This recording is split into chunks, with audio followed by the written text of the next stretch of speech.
Hey there, campers. Ian here with another Lorcana video. This one is a little bit of a victory lap for me. I played in a set championship on Saturday this weekend, the first set championship in the Richmond, Virginia area. And over at Modern Tabletop, awesome store, great folks over there. They were awesome hosts for the tournament. Really well run event as well. Wanted to shout them out. But fortunately for me, not only did we walk away with one of these beautiful Ursula Enchanteds, we also were able to secure the playmat. We've got the champion playmat here. I couldn't be more thrilled. I'm a playmat guy. I got to be honest. I'm a playmat guy.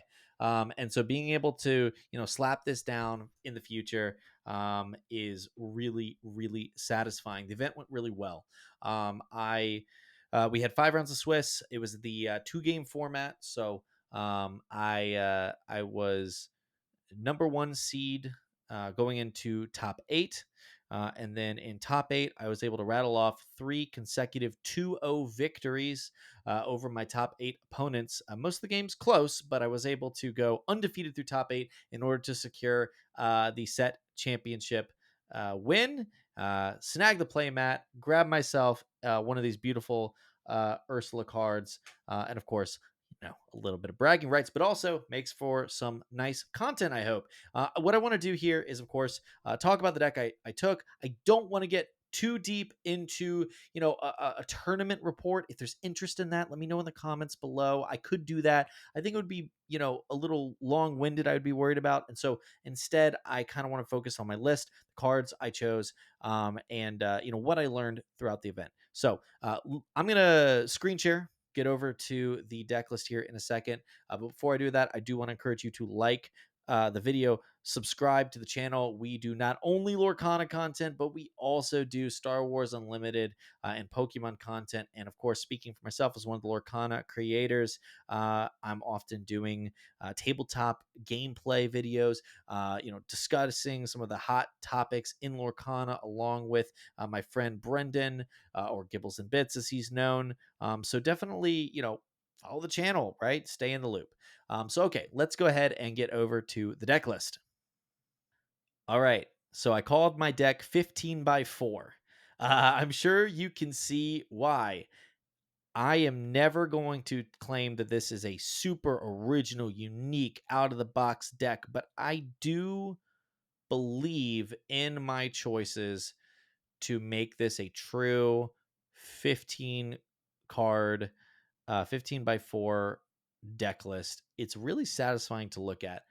But I really did think about breaking up the symmetry in order to include a couple cards here and there. And I just want to tell you why I didn't. Um, there's a few things that to me were like screaming at me, like, well, what about these cards? Things like, frankly, any more 1 or 2 drops. We're coming from a meta, and you can go and look at my deck list I played to second place at my Stitch championship last meta. We've gone from me playing 9 1 drops to me playing 4. Okay. Now, I didn't come up with this. It's been well established throughout the community that like there are players that have done this and gone down to 4 1 drops. I tested 4. I tested more than 4. The reality is that in this meta, more so than any other we've probably ever played, 1 drops don't matter that much. And the matchups that are the super up tempo ones, right? Things like the Emerald Steel discard deck, they are going to buzzsaw through your little guys at will. Playing cards to the board that are just going to get killed in an environment where you've got this discard deck that is annihilating your hand.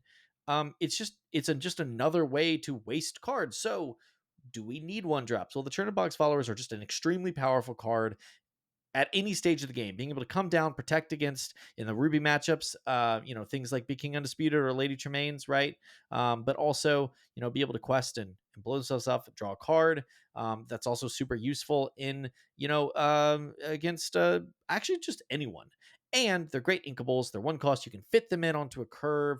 So they're worth including. And it's really nice when you hit them on 1. But we're playing it for the effect, not for the stats at the time of the game that they could come down on 1. And you'll notice on like turn 2, basically Snake isn't really a 2-drop. I mean, not really. I almost never played Snake on 2 because I often didn't have a 1-drop. So when you really think about it, you've got Chernobog's Followers and Flynn Rider as a combined 8 1 or 2 costs. You would like to play something on 1 or 2 in most matchups, but you don't need to play something on 1 and 2. And if you miss on 1 and 2, you're really not in that bad of a way. I won a lot of games. In fact, I would say probably over half my games I either chose not to play a 1 or a 2 drop, or I did not have a 1 or 2 drop to play. And as you can see from my record, as I mentioned, I was 14-2 on the weekend. I only lost 2 games, no matches. So I don't think in this environment it's really that big of a deal. Flynn Rider is fantastic against the ramp decks. You love to see him because not only can it tempo out 3 lore a turn if you can stick it along with something like Cesu or a Fox if you're able to bounce a Chernobog's Followers and stick that 4 attack unit. But more often they kill it, right? With a Baboom or Brawl. The good news is they just spent their whole turn doing that. And in the meantime, you're continuing to develop a new threat like Sisu or more commonly the castle on turn 4 in those ramp matchups. So that's why I chose not to, to reject my instinct to put in, more 1 or 2 drops, which again, that's it was screaming at me, put in more 1s and 2s. And I'm really glad that I didn't, because I don't think I would have needed them. Played into a lot of magic brooms, and they never really seemed that effective when my opponents tried to leverage them. So I'm really glad I didn't fall for that trap.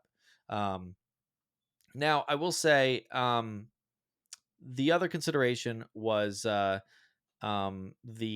Medusa and King Undisputed counts. There's a lot of decks out there that are running Lady Tremaines. And in fact, I'm pretty sure Lucas Serrano, I think is his name. I apologize if I'm butchering that.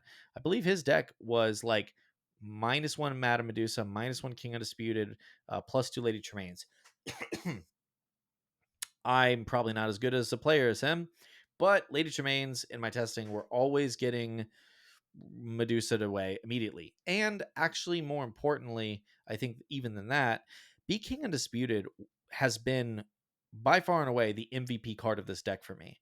Maybe it's my playstyle, but I love singing it with a rabbit or a goat or a Maui. In fact, singing it with Maui is sometimes one of the best things you can do because you either don't want to swing with him recklessly, or you don't have anything to do with him because there's no threat to attack. So, singing Be King Undisputed felt way better than playing a Lady Tremaine, which, while yes, does get a 2 questing body on the board, but that 3 stats is often getting killed by both of the red decks in the format.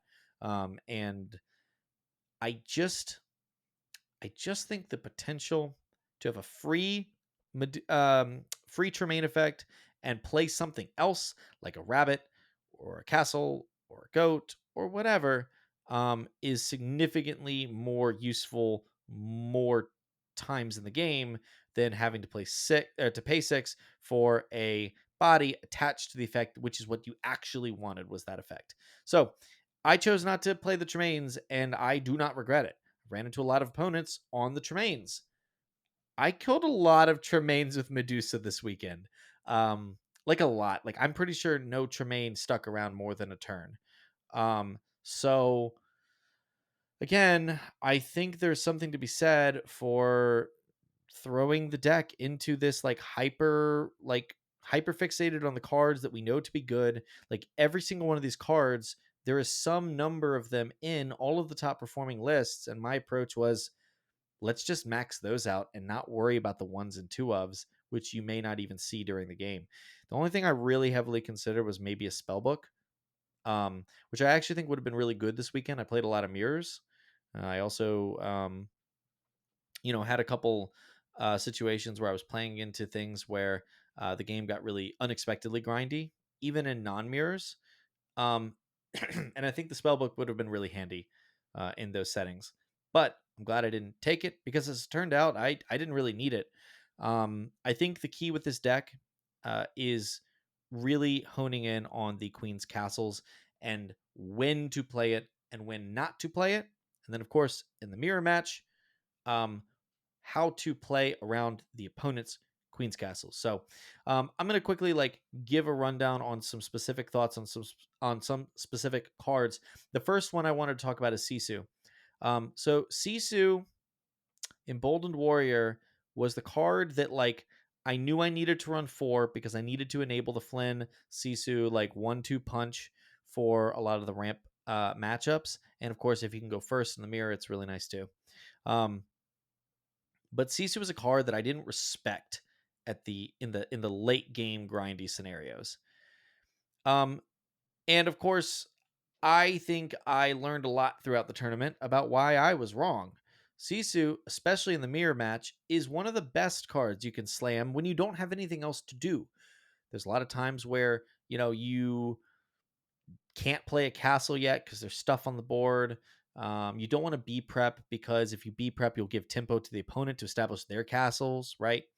And if you don't have an answer for those castles, like I'll talk about in a second, you can just lose the game by you playing your own Be Prepared. So Sisu is this awesome little guy that in the situation where both decks are drawing a buttload of cards from rabbits and bouncing the rabbits and playing friends and playing maleficence, Sisu will often be sitting around like, I don't know, 6+ attack, which does two things. One, it Medusa proofs you, right? Sisu can't be killed by Medusa, can't be killed by Brawl. Okay, what can it be killed by? Be Prepared, King Undisputed, and Maui if it quests. But of course, if Maui is running into a Sisu, it's probably dying in return. So your opponent's also probably not going to do that. So what does it force? It forces a Fox, which is pretty valuable commodity in being able to bounce rabbits and goats. So once a Fox has been expended, that's kind of a check mark off the list of like one less, bouncing Madame Mim. It's also really good against the castles. So a Mim trading into Sisu is a good trade for you as the player with the Sisu because the Sisu, was you ask your opponent a question, can you answer my Sisu? And if they throw a Fox at it, that's a very valuable resource. So interestingly enough, though, the best thing it does as well is really, really freeze um, your opponent off of castles. They're not gonna play a castle while your Sisu's on board because your Sisu can kill it. But again, because I've already expressed, the best way to kill it is often a Be King Undisputed or Be Prepared. Be King Undisputed is the best way to kill it, right? And especially if you can sing it or eliminate the something next to the Sisu. So if you play this with the followers or rabbit or something, they can brawl the little guy and then King Undisputed to kill the Sisu. That's probably the cleanest way to be removing them. But the Be Prepared is something that I had multiple instances where I played Sisu with the hopes, along with a couple other little things, of my opponent being forced to be prepared to remove it. Uh, so if I played this along with like, a sorceress and a followers, or a sorceress and a Flynn, right? My opponent's going to look at that situation and say, well, okay, I've got a brawl and I can deal with the Flynn. I got a King of Dispute, I can deal with CC, but then the followers is still around. Is that okay? Am I okay with that? Or would it just be better to get it all in one fell swoop with a Be Prepared? And that, my friends, is where they spend their turn Be Prepareding. Maybe they even have enough ink to develop a little thing, and then it comes back around to me, and I kill off their little thing with any of my removal and jam a castle or two. Or in one case, one of my opponents actually played 3 all at once. Pretty crazy. So that's the value of Sisu. It's one of the hardest things to get rid of in the mirror in an efficient, clean way, and it can occasionally bait your opponent into giving you all of the tempo off of the back of a Be Prepared. That's kind of one of the keys, is not being the first one to be prepared if you can avoid it. Or if you are going to be prepared, make sure you have Castle Answer. So let's talk about that. Maui obviously does 6 damage, does not finish off a castle. So the common parlance is often to make sure that you have a little guy already out. So they can't play castle if you have a rabbit out, because your rabbit will hit for 2, and if you have a Maui, you kill it. Okay. Obviously, the other thing is the importance, and it's odd that this needs to be said, but I did run into some scenarios where I think opponents in the mirror match were sort of playing, they're just sort of playing their hand organically and not really worrying about what the opponents can do. This was not everyone. I played against some really great Ruby Amethyst players this weekend, but I did notice one or two times where either maybe they were just unlucky and they hadn't found it. But Maui's would be like over inked early. I think sometimes you have to ink a Maui early, but in the mirror match, you really want to avoid it. And that's because not only is it great with, to remove the castle, but it has to be paired with something like the fox. And this is the thing: if you can keep this 1-2 punch in hand, um, you basically can sort of safely be prepared away a really greedy board from your opponent. And if they establish a castle, you have this beautiful ability to go Maui, Fox, kill the castle, you stick a Fox, and you still have the Maui in hand. So your opponent knows they can't just play another castle because you're going to be able to potentially do the exact same thing. It feels really bad being on the receiving end of that, as I was once or twice this weekend. And even better, if you can have two foxes in one Maui, you if you have enough ink, you can do some really crazy things with that. So I'm not trying to over emphasize the point here, but rather to tell you when you're playing into the mirror, you need to be watching your opponent's Maui's ink. Like, how many Maui's have they inked?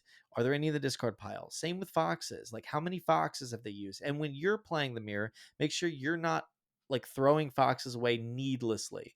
You also don't want to sit on it for too long. You don't want to lose because you were scared to give up a fox. There's a healthy balance to be struck, but I do think that that was a real key to my run this weekend, was balancing the Mauis and the foxes in all of those mirrors that I played. Um, those were sort of the standout cards. I guess the one thing I'll address here too is the 16 uninkables. Um, it is a lot, and I know a lot of people balk at this idea.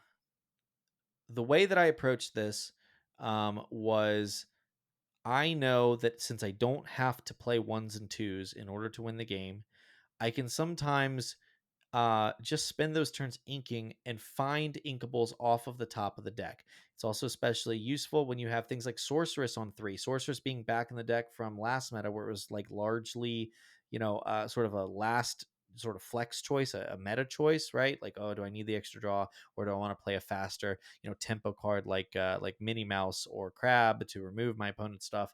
Maleficent was getting phased out here. If you're not going first with Flynn Cesu, you want to be playing Maleficent. Um, so um, I think at the end of the day, you don't need to worry too much about uninkables, as long as you sort of follow this provision of, when you're mulliganing, try to look at your hand as a function of like, okay, here are the cards I need for this matchup. Or let's say I have the Flynn, I have the Sisu. I'm going to hold back an Inkable, a card I know that I would normally toss. But in this situation where you have the chance to draw 2 rabbits and a Medusa and a Be Prepared, if you mulligan 4 cards, keep an extra Inkable. You know you're just going to ink it that turn, and that's totally, totally fine. I feel like that really just solved everything around this Inkable count, because you draw so many freaking cards with this deck. Um, I will throw one last thing out there. I don't want to get too long in the tooth here. I'm sure you guys already probably got bored, but the last thing I'll throw out there is that in that Emerald Steel matchup, it's a tough matchup. If they hit the nut straw of, like, the Bucky, um, into the Shift Diablo, into the Song, like, that's really, really hard to beat. But it doesn't happen as much as you would think, and you still sometimes can beat it if you are able to answer the Diablo, if you are able to draw a ton of cards. And so in that matchup, you literally hang on to, in your mulligan, anything that draws cards: Sorceress, Rabbit, Friends. You hold on to them because you know how important that they are in order to get to those higher ink counts, so that you can top deck a Madame Medusa and actually play it. So you can top deck Be Prepared and actually play it, reset the board.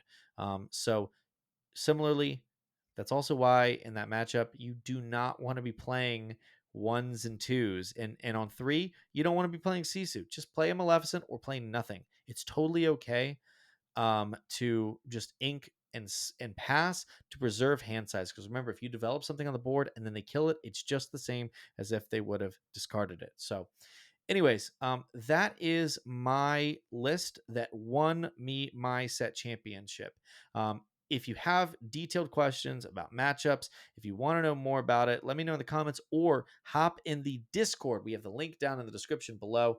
And I would love to wax poetic about my run, about the matchups, the common meta decks, the things that this listed well. I guess I'll answer the one question I usually see people ask me: would I change anything?